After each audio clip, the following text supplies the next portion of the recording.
గత ఎన్నికల ముందు కాంగ్రెస్ ఎన్నో హామీలిచ్చింది. ఇప్పుడు వాటి అమలు దిశగా ముందుకు సాగుతుంది. ఇప్పటికే కొన్ని పథకాలను ప్రారంభించింది. అలాగే 6 గ్యారంటీల కోసం దరఖాస్తులు తీసుకుంది. ఇదే బాటలో త్వరలోనే రైతులకు మరో శుభవార్తను కాంగ్రెస్ ప్రభుత్వం అందించబోతుంది.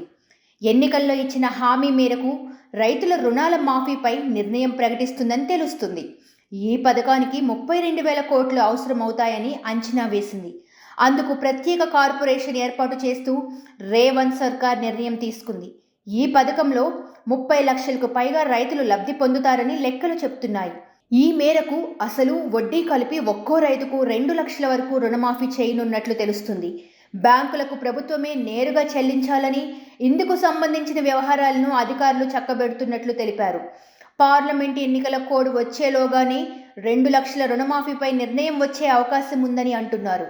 రుణమాఫీ ద్వారా 30 లక్షల మంది రైతులకి లబ్ధి కలగనుంది. కాంగ్రెస్ ప్రభుత్వం ఎన్నికల్లో ఇచ్చిన హామీలను తప్పకుండా నెరవేర్చుతుందని, త్వరలో 2 లక్షల రుణమాఫీ అమలు చేస్తామని స్పీకర్ గడ్డం ప్రసాద్ కుమార్ సైతం తాజాగా స్పష్టం చేశారు. 2 లక్షల వరకు వ్యవసాయ రుణమాఫీ ప్రభుత్వానికి సవాల్. భారీగా నిధులు అవసరమవుతాయి. భవిష్యత్తులోనూ రుణమాఫీలుంటాయని ఆశిస్తే కట్టేవాళ్ల సంఖ్య తగ్గొచ్చు. బ్యాంకులు ఇక ముందు రుణాలిచ్చేటప్పుడు 1కి 2 సార్లు ఆలోచించే పరిస్థితి ఉంటుంది. అయితే ఎలాగైనా రుణమాఫీ చేస్తామని, అసెంబ్లీ ఎన్నికల ముందు వరకు రుణం తీసుకున్న వారికి మాఫీ చేస్తామని అంటుంది. ఇక రైతు భరోసా పేరుతో రైతు బంధుకిస్తున్న మొత్తాన్ని 15,000 వరకు పెంచినప్పటికీ అందులో అదనంగా ఖర్చు ఉండకపోవచ్చు.